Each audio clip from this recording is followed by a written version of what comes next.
우리 하나님의 귀하신 은혜와 힘 주심이 사랑하는 우리 믿음의 식구들 함께하는 우리 믿음의 식구들뿐만 아니라 영상으로 참여하고 있는 사랑하는 믿음의 식구들 위에 함께하시길 주님의 이름으로 간절히 축원드리겠습니다.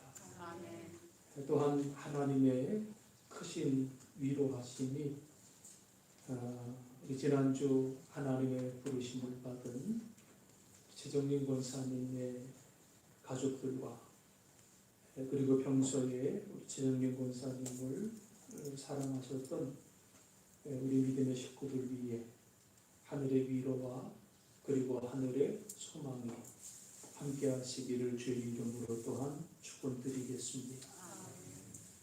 우리가 구약 성경에 보면 여러 가지 많은 사건들이 기록되어져 있는데 그 많은 사건 가운데 가장 극적이고 또 가장 풍부한 상징과 교훈을 주는 사건을 꼽는다고 한다면 아마 그것은 출애굽 광야 생활이 아닐까 이런 생각을 갖게 됩니다. 하나님께서 애굽에서 노예로 살아가던 이스라엘 백성들을 구원하시려고 모세를 보내시고 그 완악한 바로의 마음을 돌리려고 10가지 재앙을 내렸던 것을 우리는 잘 알고 있어요. 결국 이스라엘 백성들이 애굽을 벗어났지만은 얼마 지나지 않아 바로가 그의 군대에게 떠나간 이스라엘 종들을 다시 잡아오라 명을 함으로써 그들은 이스라엘 백성들을 추격하기 시작했지요. 쫓기고 있는 이스라엘 백성들 앞에는 홍해가 가로막고 있고 뒤에는 이스라엘 백성들을 다시 잡으려고 쫓아오는 애굽의 군대를 맞닥뜨리는 이런 급박한 상황 속에서 하나님은 모세를 통해 홍해를 가르시고 이스라엘 백성들을 구원해 주셨습니다. 이 사건은 우리가 너무나도 잘 알고 있는 말씀이지만은 이 말씀이 참 우리의 삶 속에서 얼마나 역사하며 살아가고 있는가는 다시 한번 깊이 생각해 봐야 되지 않겠나 이런 생각을 해보았어요. 이 출애굽 사건이 누구보다도 어느 민족보다도 특별히 우리 민족에게는 큰 은혜가 되었습니다. 우리나라에 처음 복음이 전파된 이후에 일제에 의해서 나라가 잃어버리고 일제 치하에서 고통당하고 있던 우리 민족, 특별히 성경 속에 기록된 말씀을 통해서 위로도 받고 새로운 힘도 많이 얻었는데 하나님께서 이스라엘 백성들을 이런 놀라운 능력으로 구원해 주셨다. 그 사건을 보면서 우리 하나님께서도 우리 민족을 이렇게 구원해 주시지 않겠느냐. 이런 믿음, 이런 소망, 그것을 우리 민족이 가졌다는 거지요. 그래서 들은 얘기를 말씀드리면 일제 말기에 가서는요, 일본 정부는 교회에서 출애굽기서를 읽고 설교하는 것을 금지까지 했다고 하는 그런 이야기를 들었어요.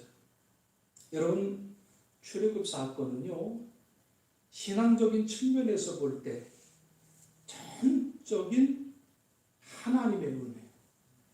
이 출애굽 사건은 전적인 하나님의 은혜. 죄와 사망의 권세에서 우리가 구원받는다는 것을 상징하는 아주 중요한 말씀이지요. 그리고 이 출애굽을 해서 가나안에 이르는 광야의 여정은 구원받은 성도가 하나님 나라에 이르기까지 이루어야 하는 그러한 성화의 길을 가르쳐주는 중요한 본보기가 된다고 말씀드릴 수가 있을 것 같아요. 이스라엘 백성들의 40년 광야 생활은 하나님의 인도하심을 따라 약속의 땅에 이르는 과정이었었습니다. 그러므로 이 사실만 생각해 보면 광야 생활이 재난이냐 이렇게 말하는 것은 어울리지 않아요. 그런데 사실 광야 생활 가운데 이스라엘 백성들이 보여주는 여러 모습들은 그들에게 있어서 그 광야 생활이 얼마나 힘겨운 고난의 시기였는가, 그것을 또한 우리가 알 수 있는 그러한 대목이지. 낯설고 척박한 광야길을 걸으면서 이스라엘 백성들은 무슨 생각을 했습니까? 차라리 애굽에 있었을 때가 좋았다. 그래서 자꾸 그런 생각이 드니까 모세와 아론을 원망하기 시작했고요. 심지어는 하나님을 원망하기도 하고 다시 돌아가겠다고 소란을 피우기까지 했던 모습들을 우리는 기억하죠. 여러분, 이스라엘 광야 생활을 보면서 오늘 우리들의 모습을 생각해 봅니다. 지금 우리는 당연하게 여겨졌던 일상의 즐거움에 제약을 받으며 꺼리낌 없이 보고 싶은 사람들을 만나고 원하던 곳으로 여행을 떠날 수 있던 그러한 시절을 그리워하고 있습니다. 지금 이 상황이 언제나 끝나려나, 그렇죠? 처음에 낯선 명칭의 바이러스 소리를 들었을 때에 얼마나 가겠나 그런 생각을 했는데 이렇게 오래 갈 줄은 생각해 보지도 못했습니다.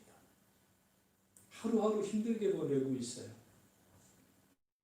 이 본문의 말씀을 조용히 묵상하며 당시의 이스라엘 백성들을 생각해 보면 그들의 광야 생활이 그리 낯설지 않구나, 이런 생각도 하게 돼요. 때문에 오늘 우리는 다시 한번 이스라엘 백성들의 광야 생활에 대해 생각해 보면서 우리 삶에 맞닥뜨려지는 여러 가지 삶의 문제들을 같이 생각해 보면 하나님은 우리에게 이길 수 있는 은혜를 주실 줄로 믿습니다. 처음에 이스라엘 백성들이 애굽을 벗어났을 때에는 가나안 땅에 도착하기까지는 그리 오랜 세월이 걸릴 것이라고 생각하지 않았어요. 이집트에서 이스라엘까지 적지 않은 거리지만 그렇다고 그렇게 못 갈 거리도 아니에요. 요즘 세상이 좋아져서 구글 지도에서 지구상의 두 지역 간의 이동 수단에 따른 이동 시간을 자동으로 계산해 주는데요.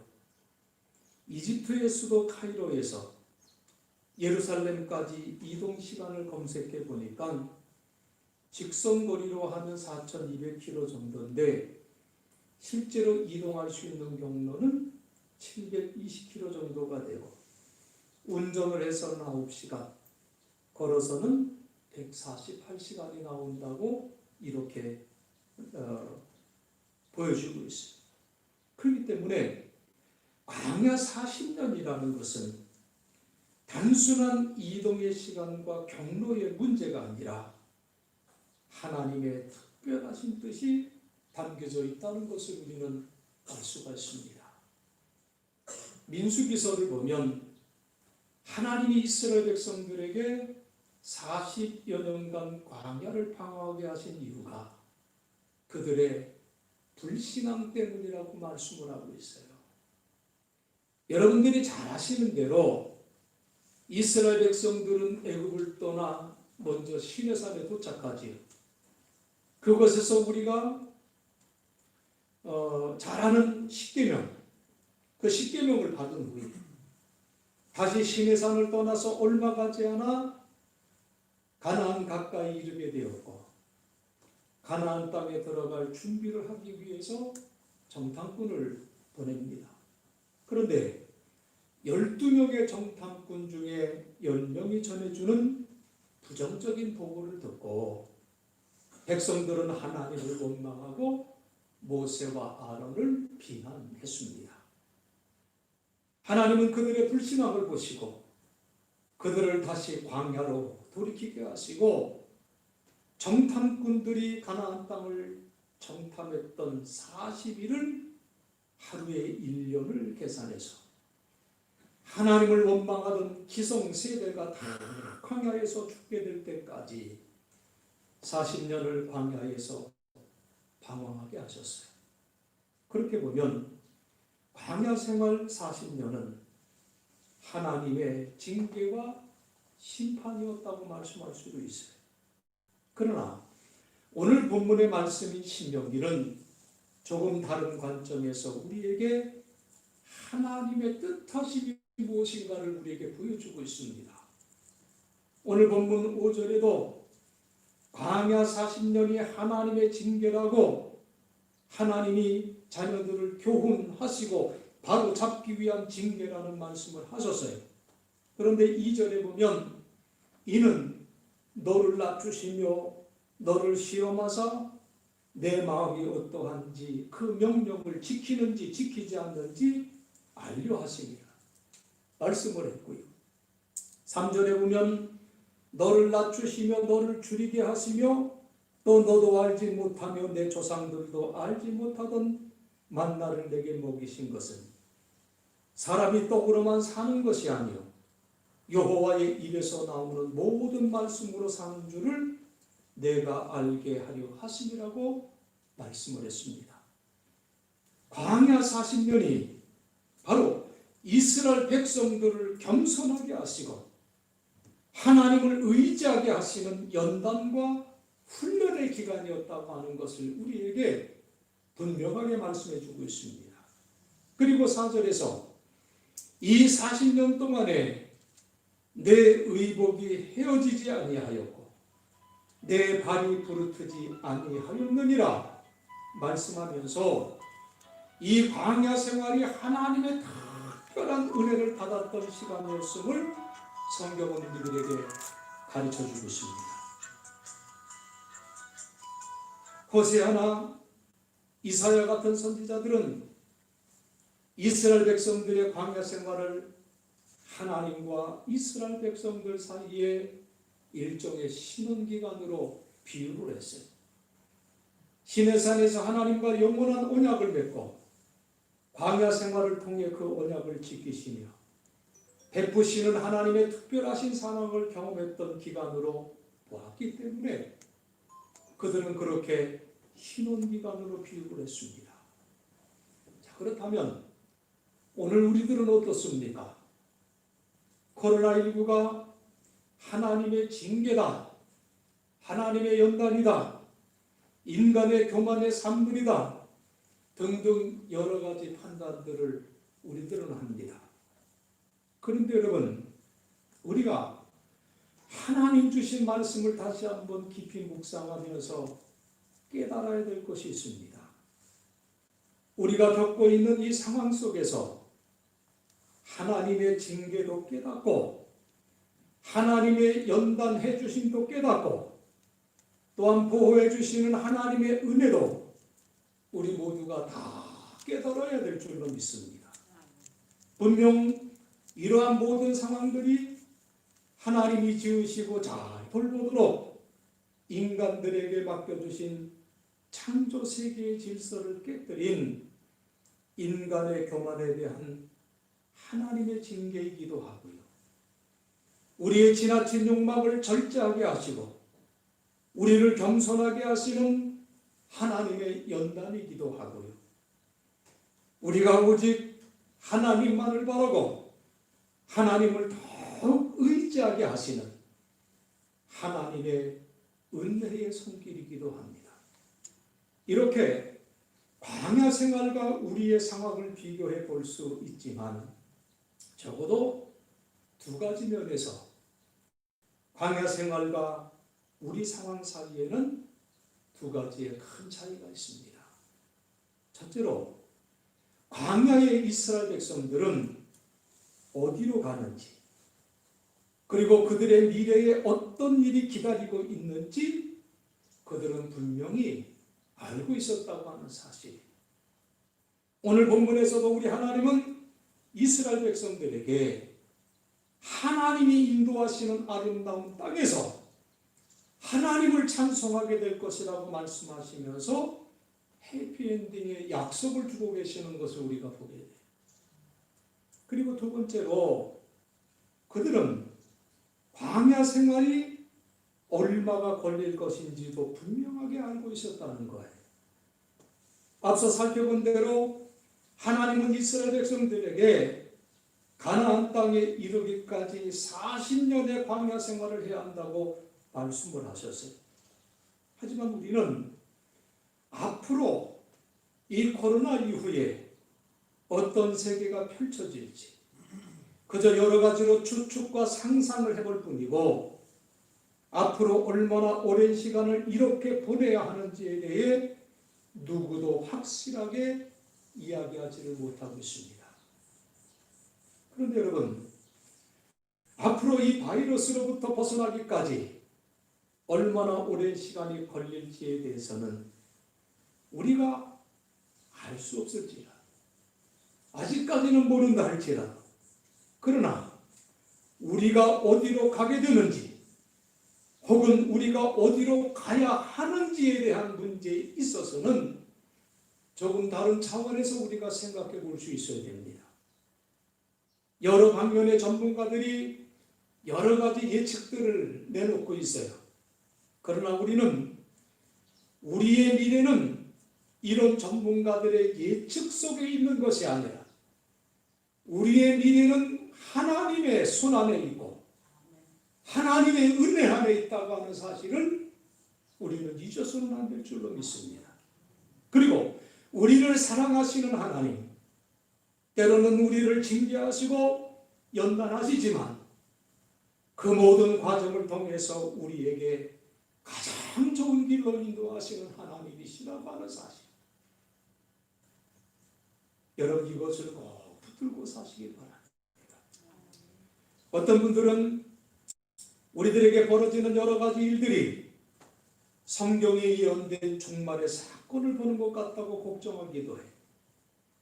물론 우리는 예수님이 언제 다시 오시는지 모르기 때문에 그날이 바로 오늘이 될 수도 있지요.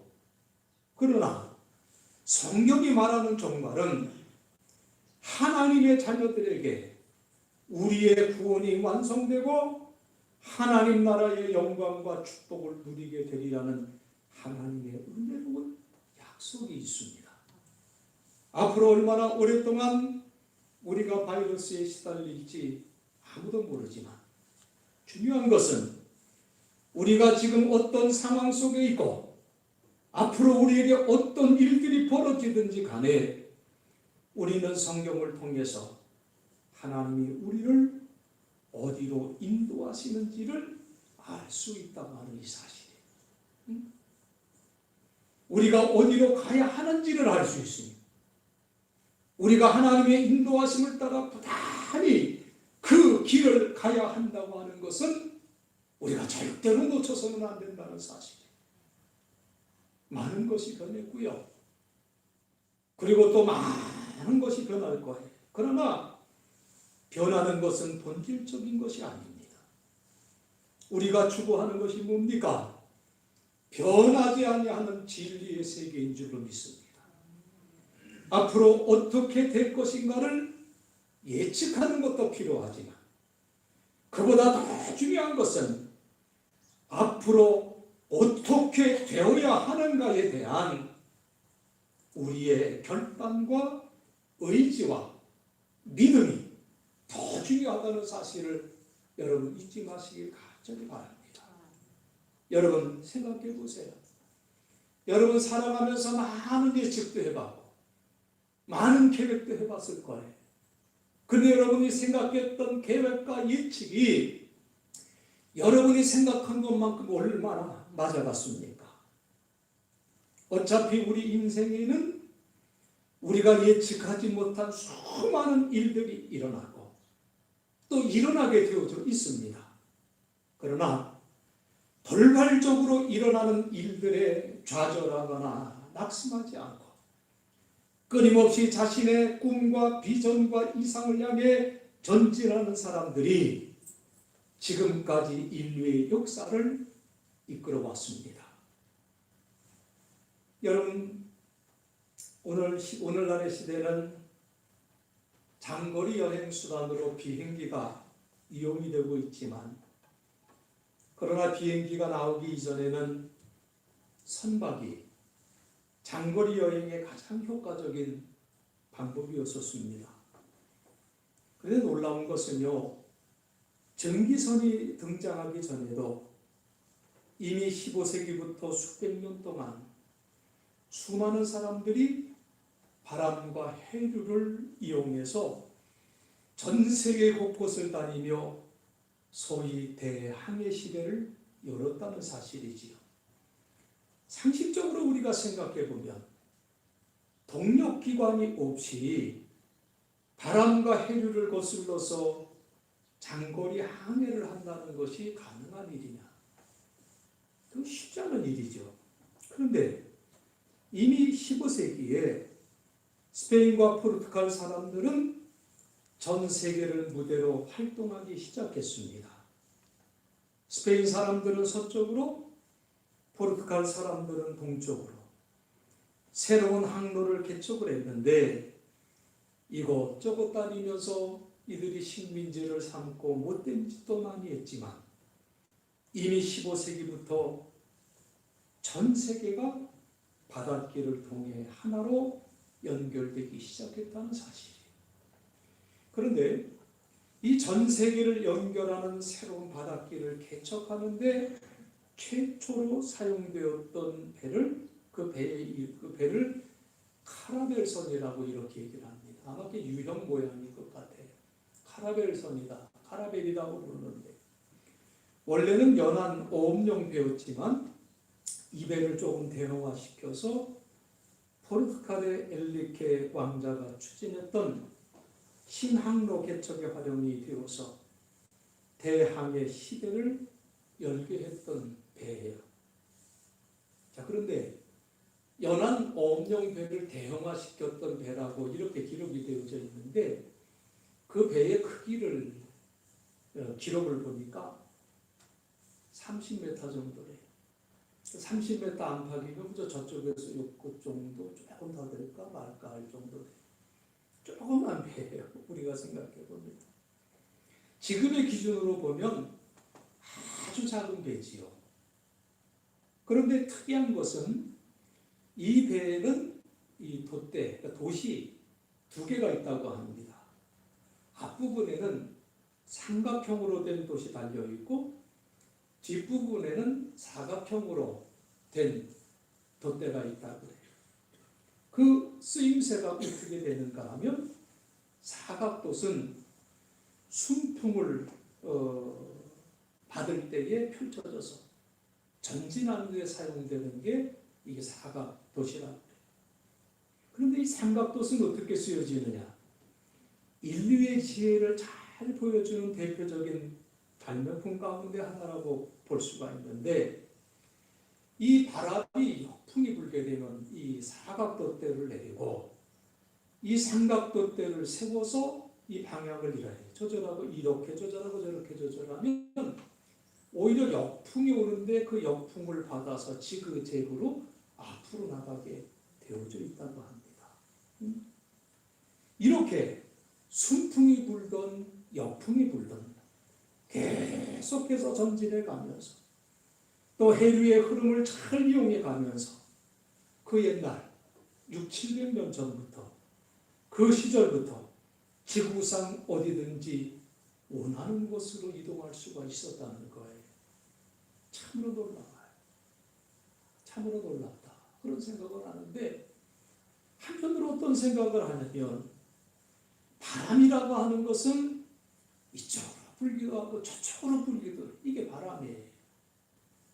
그런데 이 바람의 방향이 우리가 가야 할 곳을 정해주는 것 아니에요.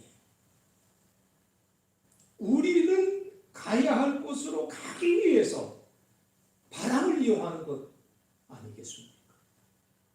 순풍을 타고 빨리 나가기도 하고 바람이 불지 않을 때에는 잠시 멈추어 쉬기도 하고, 또 역풍을 만날 때에는 그 역풍을 거스리면서 지그재그로 가기도 하면서 우리가 가야 할 곳을 향해 모든 지혜와 경험을 동원하며 새로운 도전을 감행하면서 부단히 나아가는 것이, 그것이 인생이며 그것이 역사이며 그것이 여러분 신앙입니다.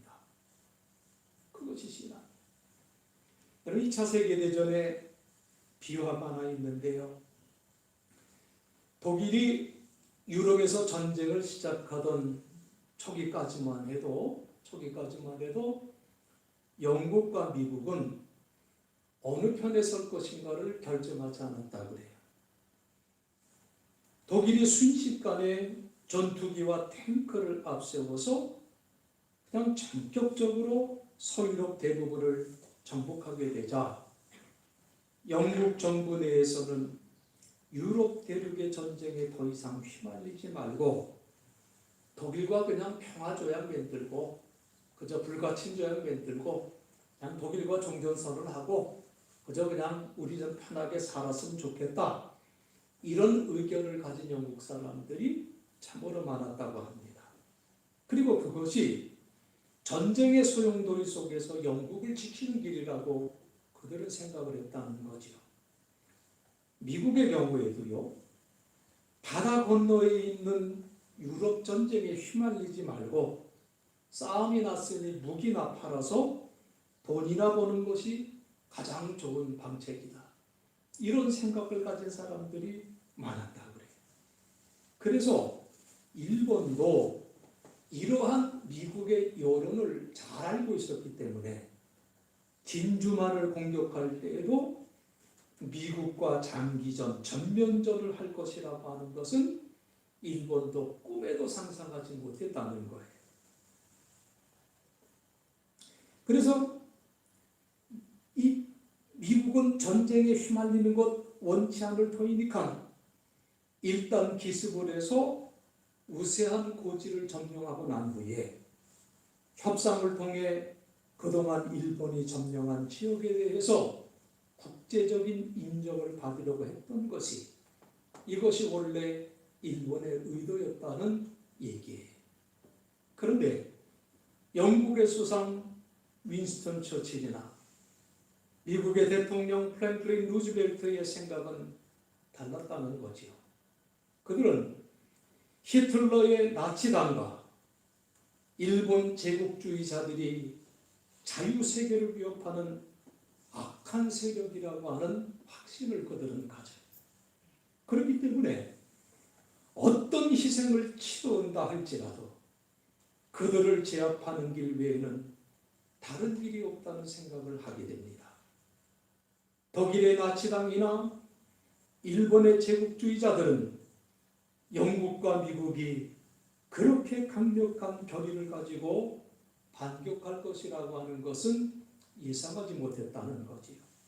그러나 영국과 미국의 지도자들은 이들 나라가 민주주의를 위협하고 자유세계 전체에 대해서 도전하는 악한 세력이라는 확신을 가지고 그래서 대항하고자 했고, 이들을 지지하는 많은 사람들이 있었기 때문에 결국 그들의 침략을 꺾고 다시금 자유세계를 지킬 수 있었던 거예요. 물론 세계 역사를 신념과 가치로 해석하는 것이 낭만적일 수도 있어요. 왜냐하면 모두가 자기 국가의 이익을 위해서 행동하는 것이 국제정치 현실이 되어버렸기 때문이지요. 그런데 미국과 영국은 독일과 일본의 도전 앞에서 무엇이 이익이냐라고 하는 그 판단 앞에서 가치의 문제가 적용되었다는 것이, 이게 참으로 놀라운 일이에요. 이익이 우선이냐 가치가 우선이냐, 그 싸움에서 가치를 우선시했다고 하는 것은 참으로 놀라운 일이에요.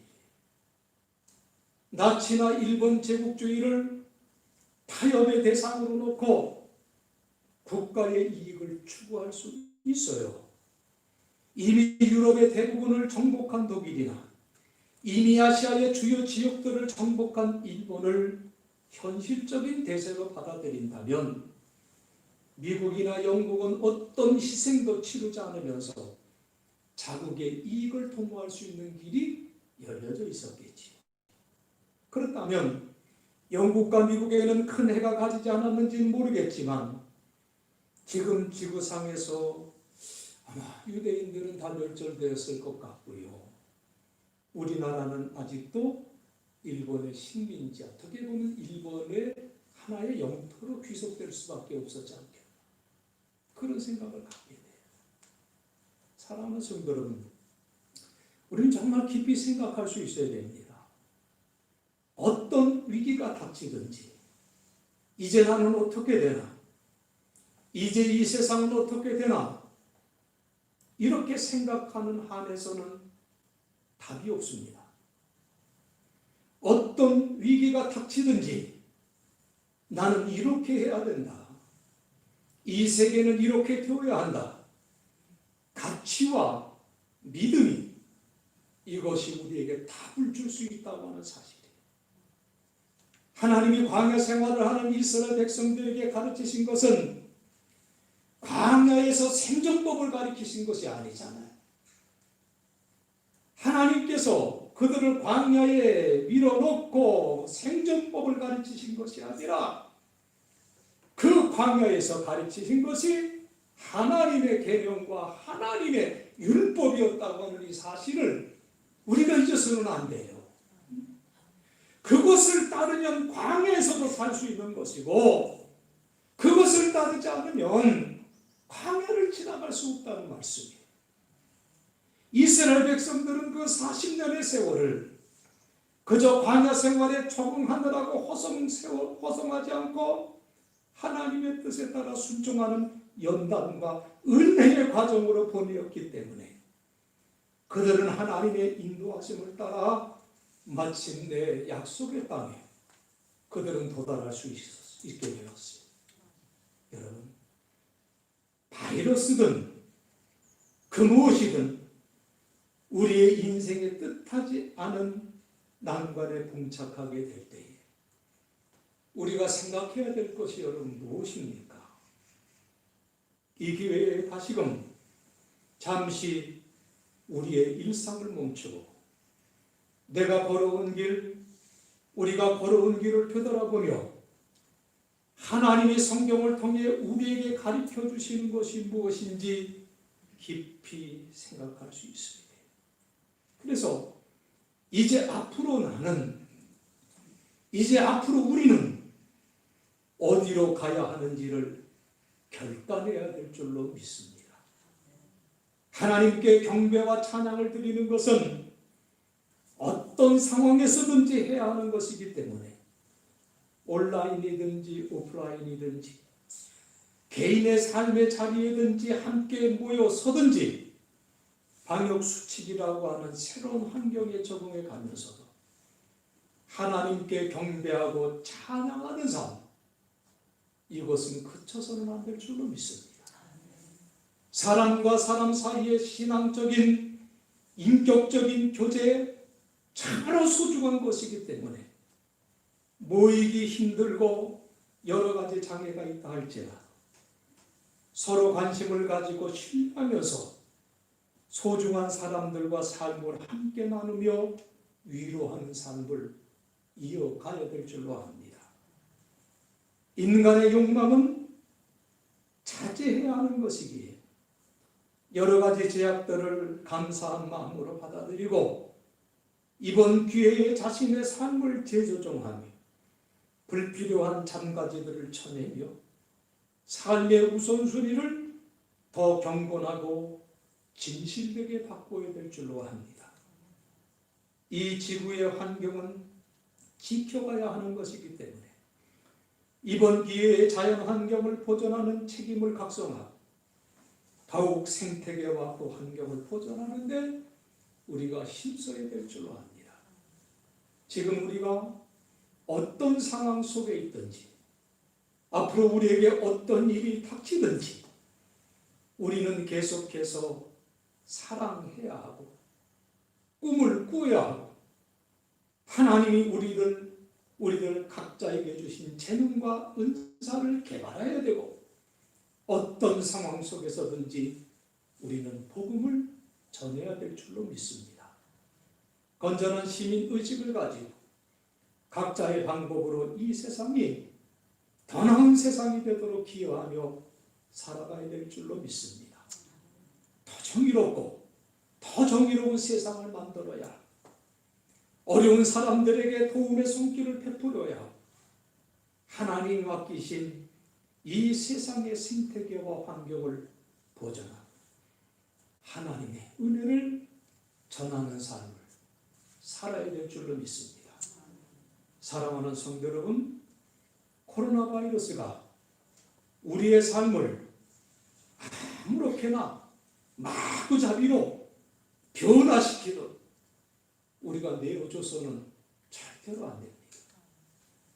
오히려 그 바이러스의 확산을 통해 우리의 사명을 다시 한번 각성하고 순풍을 타든지 역풍을 거스리든지 우리가 가야 할 길을 온전히 가야 될 줄로 믿습니다.